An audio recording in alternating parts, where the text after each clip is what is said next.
What's up, everyone? Welcome into DodgerHeads presented by DodgerBlue.com. My name is Jeff Spiegel, and today we've got a special guest, Tim Daniel, host of Late Night Reds, here to join us because A, we're both part of the Blue Wire Podcast Network, but B, Tim, the Dodgers and Reds play each other 7 times in the next 10 games, at least on our end. So Yeah. we're about to get very familiar with each other. Yeah, it's the Reds just had this stretch where like every NL West game was convoluted within like a 3-week span because in between, so we've already played the Diamondbacks twice. They got the Padres coming to Cincinnati ahead of the Dodgers. So I think the last is the Giants series. It's the last one they'll have of the rest of the year, and it's not in May. And that's the only one they'll have left all year. Crazy. Well, let's try and give our people a little bit of context on the Reds. I was doing some digging. Obviously, the record not great, third worst record in the National League, last in their division. But here's the thing: you've lost 12 of your last 14. 6 of those are one-run losses. Not to pile on here, but here's what's interesting: the run differential is only -3. You're middle of the pack, 8th out of 15 in run differential. So just big picture, make sense of the Cincinnati Reds to me. Like, how is the record so bad if you're 15th in runs, you're 16th in ERA, you're 18th in bullpen ERA? Like, everything else seems very average except for the win-loss record. They can't just put a game together. It's just like if something's going well on one end, something goes wrong on the other. So today they play Arizona. Andrew Abbott goes 7 innings. He's tremendous, like really, really good. 1 earned run, 4 hits, 4 strikeouts. Looks great. 10 ground ball outs. That's not his game. So you're like, oh, okay, you feel good. Well, Fernando Cruz has been tremendous all year. Gives up the go-ahead run. They managed to get 3 total hits in the game. The run was a solo shot from Santiago Espinal of all people. So it's been a lot of stuff like that on top of the obvious glares of they've had TJ Friedel for 5 games so far this year. They have not had Noelvi Marte because he got hit for the PED suspension during spring training. They've not had Matt McLean yet, and to be frank, I mean, the front office, yeah, they went and got guys like Nick Martinez and Jeimer Candelario as a way to say, like, look, we're spending money, but like, would the Dodgers go after those guys? Like, legit, would the Dodgers be like, we're really excited we got Jeimer Candelario? Probably not.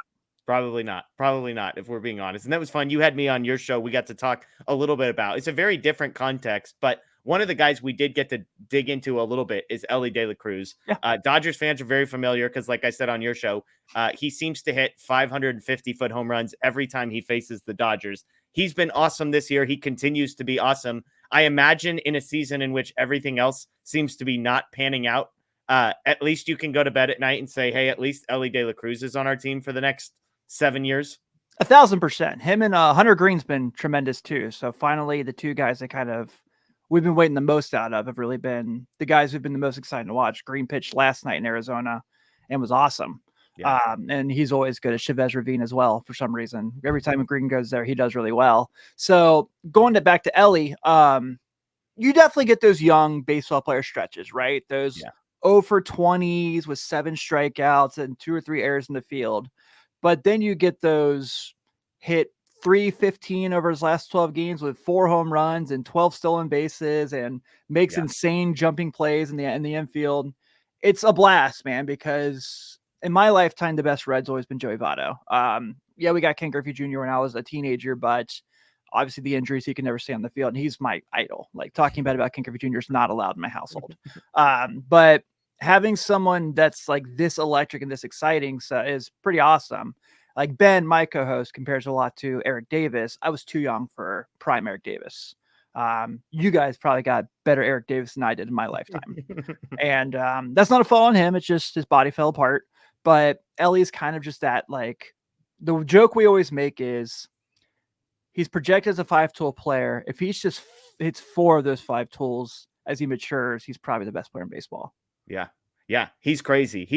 And it's like, I joked with you, I like seeing him except when he's playing against the Dodgers. You mentioned Hunter Green pitching again, like, you're 16th in ERA. The bullpen has been good. I'm looking at matchups.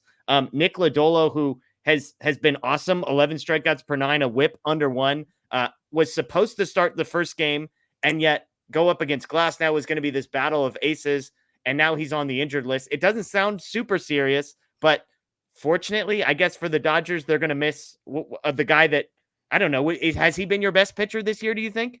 Yeah, and they didn't have him for a lot of the year. So listening to the guys talk, the players talk, all the hitters talk in spring training, he got a lot of comps to Chris Sale. Okay. In the sense of that he's got that backdoor breaking ball that is just really hard to get your hold on. It looks like it's going to hit you, and then the umpire calls it a strike. Lodolo, even with Hunter Green, when those two guys were drafted back-to-back years, Lodolo was the guy that everyone was like, he's more polished and he's probably better at this moment, but Green's got a higher ceiling. And so you feel very good every time he takes the ball. Where Yeah. Hunter Green, it's like you don't know what you're getting, though he's been tremendous of late. You mentioned just like the weird numbers and how everything looks. Hunter Green has given up 1 home run in his last 5 starts. Crazy. Very abnormal for him. Yeah. That's where his struggle's been all this time. Or he's a guy that just throws a lot of pitches way too early in games. So Lodolo was kind of the guy who you could rely on to kind of get you through. He just had a rough game in San Francisco, but it was all in the first inning. He gave up a grand slam in the first inning. Jeez. The next 4 innings without giving up. I think he gave up 2 hits total. Yeah. He's just so talented. And to having those 2 guys, you feel really good about your future. I just wish that the issue with the Reds fan base has with the front office is they're not very good at communicating to let people know what's going on. And they don't have to tell you everything, obviously. Yeah. Today out of the blue, we're all game planning for Nick Lodolo to start against the Dodgers tomorrow. And today, an hour and a half before first pitch in Arizona, the news pops up that Sam Mull's been brought up to the Major League Club and Nick Lodolo's put on the IL. And there was no like, oh, hey, he's just been aggravated by something or he's not feeling very good. And it's like right then and there, it's like, this is where Reds fans get really frustrated with the front office and where we kind of feel like they just kind of keep things in loop. They always play underhanded. Christian Strand broke his hand in Texas, Jeff, and he was on the team still for 10 more days without being put on the IL. Well, if it makes you feel any better, I know this is making our listeners feel better because Dodgers fans would say the same thing. It's like, that the level of information we get when Bobby Miller goes on the injured list, everybody's holding their breath because no matter what Dave Roberts tells you, nobody's going to believe fully what he says. Sure. Sometimes it's like, oh, Trinan's going to be there. And then it's like, oh, actually he has fractured ribs. He's going to be out for a month. It's like, well, did we figure out he had fractured ribs in the last 18 minutes or what happened in between these 2 announcements? So there is some sympathy there, but with Lodolo out, it doesn't look like there's an announced starter. Maybe it's the guy that you mentioned that Nick just Martinez. got called up. Who is that? It'll probably be Nick Martinez. He's kind of been their spot starter when they've Okay. had guys down. So when Frankie Montas was out for 2 or 3 starts, he picked the ball up. When Lodolo was out originally to start the year, it was him. You're probably familiar from with his time in San Diego.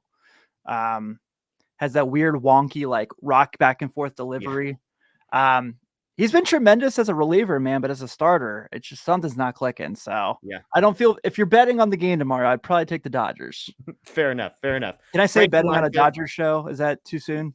What's that? Can I say bet on a Dodgers show? Is that too soon? Hey, we talk about betting all the time. Our guy didn't bet, so we're good. His interpreter is pleading guilty. So those jokes are allowed now that we definitely have as much confidence as we can that Ohtani wasn't involved. Buddy, I have root for a franchise that had Pete Rose, so I am right there with you. Fair enough.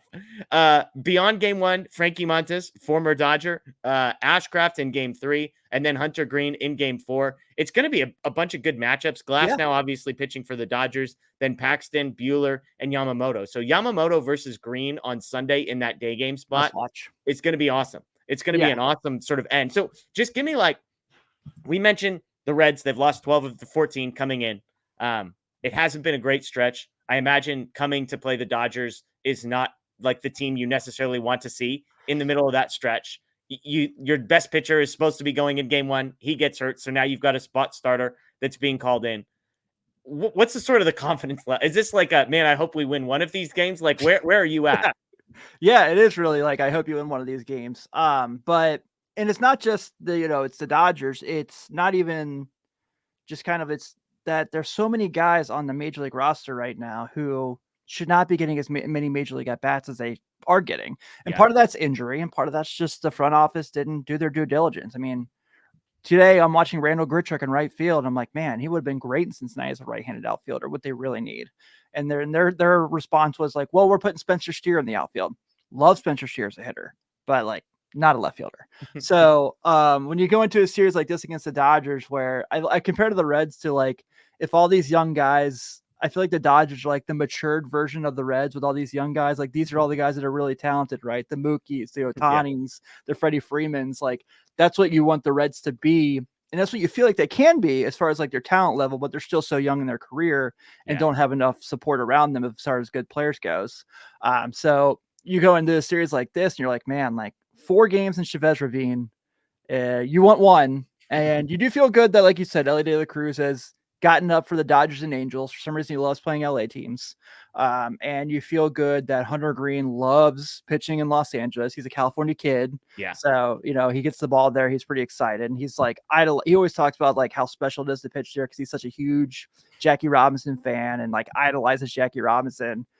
So you feel good about those 2 circumstances. It's the others, like, I don't know, man. And so Frankie Montas has been good and bad in stretches. He was really bad in his last start, but it's been really good most of the year. So I feel good as far as like the first 5 or 6 innings with our rotation. It's when the ball gets handed over to the Lucas Sims of the crew and the Brent Suitors and the Sam Mulls is when I'm like, I don't know. Alexis Diaz has not been very good this year. So who give me one name that's non-Ellie, non-Hunter Green. Like who's a guy that the typical Dodgers fan that's watching our show that isn't watching, more than 10 Reds games a year that you're like, hey, keep an eye on this guy because he's interesting. Could be a pitcher, could be a hitter, whatever.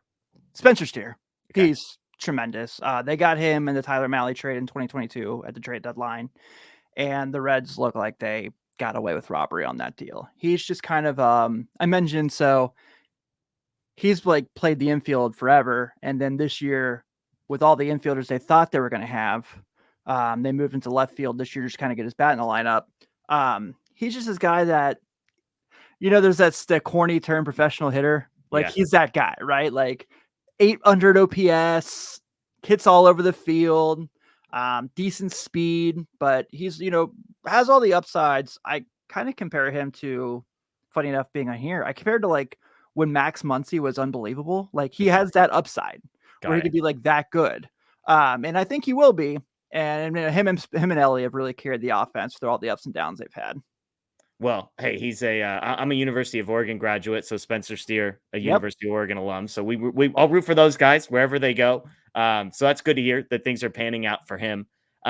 In the second, so in between, the Dodgers have to go play the Diamondbacks, host the Diamondbacks, and then travel to Cincinnati. Mm-hmm. Obviously, projecting pitching out that far, it looks like Buehler and Yamamoto might be the 2 guys. Ashcraft is the one guy ESPN is projecting to be as a part of that series. I will say the Dodgers have been doing a 6-man rotation. I imagine ESPN is not accounting for that. So who knows what's going to happen and who's going to be available for that one. But I don't know. Like, do you find for a team like the Reds, like, is there any sort of advantage in your mind to seeing a team this often? Or is it the opposite where if you view the Dodgers as dramatically better, you feel like the advantage to being seen this often in this short amount of time actually goes to the team that maybe is more talented, more capable of taking advantage of any sort of tricks and things they pick up?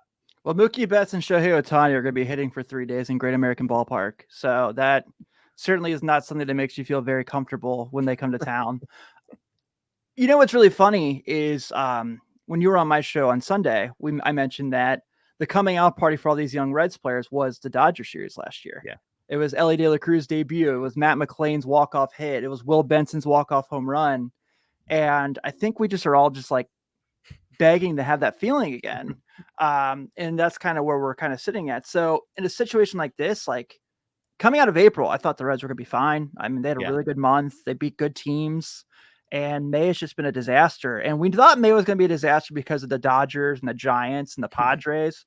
It's like the Diamondbacks are kicking their butt. You know what I mean? It's like those teams. Yeah. And that's what's really irritating and heartbreaking because we all believe that this team is going to compete and make a run at the Central. You looked around the division. You didn't feel like there was someone who could really match them for talent. Yeah. And then Milwaukee, even though they trade all their guys, is still really good for some reason. That's annoying.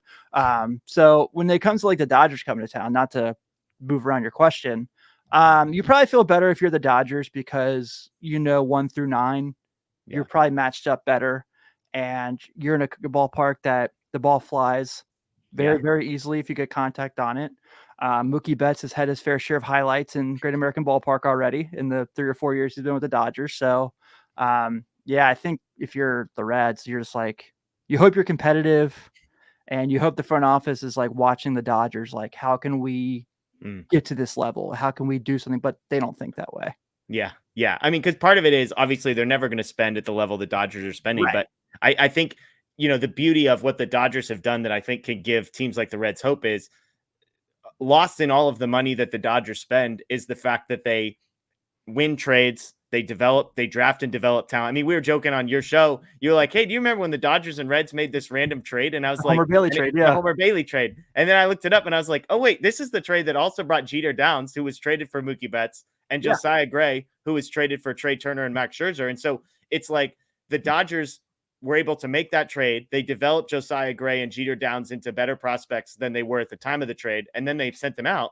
But then you've also got like Will Smith drafted and developed. Gavin Lux, who's been struggling, but James Outman, who's been struggling. But on the pitching side, Bobby Miller, Gavin Stone, like these are all guys that the Dodgers drafted and developed. And so when you look at an Elly De La Cruz, you can squint and see, man, could that be like what happened with Corey Seager when he was there? And Spencer Steer, it's like, could he be sort of a Cody Bellinger type player? Like you can see how those pieces sort of develop. And so there's something fun about having young talent that it's fun to watch from afar from Cincinnati, but I'll be honest, like I'm just looking from the outside looking in, and I can only imagine how hard it is to watch your team lose 12 out of 14. Obviously, the Dodgers were in a rough stretch, but it typically isn't 2-12 in a 14 game stretch for the Dodgers. It's like they lose 4 out of 6 and people lose their mind over here. But on the surface, I just look at all the things that would project out and say they're middle of the pack in runs, they're middle in the pack in runs given up. And so these are the teams that part of me wonders if the Dodgers are just going to look right over the top of and say, all right, we've got the Diamondbacks coming to town after this 4-game stretch of the Reds. Like we can manage it differently because Diamondbacks, team that knocked us out of the postseason, divisional team, etc. So I don't know if that's going to happen, but it'll be interesting to see if the Dodgers kind of mix up how they handle things in this 4-game stretch against the Reds. I don't think they'll have to think too hard. I really don't. I just really think that where the Reds are right now, I mean, guys like Stuart Fairchild are like getting way too many at bats and I'm sure he's a nice guy and he's a really nice defender. If they could do an AF, like a DF, like a designated fielder, I'd want Stuart Fairchild in the outfield. But he's just not, like he's getting so many at bats, and like at some point he's batting third. There was a game in San Francisco, Jeff, where Mike Ford, who, if you don't know the name, I don't blame you. Because he's the guy who's like journeyed around. He's like the guy who's been like, I played for the Diamondbacks for a game. I played for the Giants for 2 weeks, that kind of guy. Right. And so he had a minor league contract with the Reds through spring training, big league camp invite, went to Louisville for AAA for a little bit, opted out of the deal. The Reds did not pick it up because they were giving this guy, Nick Martini, a ton of at-bats, who's also, you can imagine. And so they like full on like let Mike Ford walk because they were like, well, we don't need him. And then Christian Encarnacion-Strand all of a sudden out of the blue breaks his hand. And they're like, oh yeah, we really need Mike Ford now. So the other day they're playing the Giants and it's like a Saturday game. They're on Fox. It's national TV. And they pinch hit Stuart Fairchild with his under 6 OPS for Mike Ford, who was hitting third in the order. Love that. Like, good teams do not think that way. And that's where it's like, how are the Dodgers, like, what's the Dodgers comparison there? Like Jason Hayward pinch hits for Max Muncy. Like that sounds way better than the conversation I just had with you. Yeah. Yeah. It's probably Austin Barnes, who's the backup catcher, who everyone who watches our show knows, like, I can't stand, and he's not a very good offensive player, but you can justify it because it's like, well, that's your backup catcher. Like everybody needs a backup catcher, and backup catchers tend to stink. But yeah, I mean, Chris Taylor's been really bad, but again, it's Chris Taylor. Like it's a name you recognize, who's had really big moments, who signed, $60 million contract or whatever he signed. And so it's a different world. Still to have in Cincinnati. Hey, don't tempt Dodger fans. They'll send Chris Taylor your way very, very quickly. It's so funny you say that. So the Reds were in on Tyler Glass now before he goes to LA in the trade this offseason. But they refused to give up Connor Phillips, who I mentioned this to you when you were on my show the other day, who right now has an 8.28 ERA in AAA Louisville. They just don't give up prospects. They don't think the way the Dodgers think of like, well, they will, and I understand in a sense, they're a smaller market team, sure. Yeah. But like, this is the same team that gave Joey Votto $250 million, and it worked. and Yeah. they just don't think like it can ever happen again. It's like, we did it once, we'll never do it again. And it's asinine because Yeah. Spencer Steer and Ellie De La Cruz should be signed through arbitration now. They should Yeah. not wait on this. Yeah. Yeah. Well, Tim, I appreciate your time. Again, we'll be seeing a lot of the Reds over the next couple of weeks. For sure. If folks are baseball fans, want to catch the Reds perspective on this series, let everyone know where they can find Late Night Reds. For sure. Yeah. And thanks for having me. I'm really excited we got to do this collab. Shout out Blue Wire for being such a great host for all of us. But you can, if you want to check us out, we're at Late Reds as the Twitter handle. And Ben and I, whoever's on charge of games, tweets, we send a lot of gifts to express our feelings because sometimes it's the only way we can hide the pain. But we have a lot of fun over there and we love talking with people. And look, like, we love the Dodgers. Like, wouldn't say we're fans of them, but we like when teams spend money and win games and they're fun to watch. So we'll definitely welcome you guys to come chat with us. And if you want to talk smack to us when you're up 7-0 to 6, we'll take that too. I love it. I love it. Well, Tim, I appreciate it. Everybody, thank you for joining us here again. This is Dodger Heads presented by DodgerBlue.com. You can click the subscribe, ring the notification bell button below. We would greatly appreciate it. Otherwise, enjoy the rest of your day. Dodgers Reds, 4 games this weekend and then 3 more games the weekend after. So enjoy the rest of your day and go Dodgers.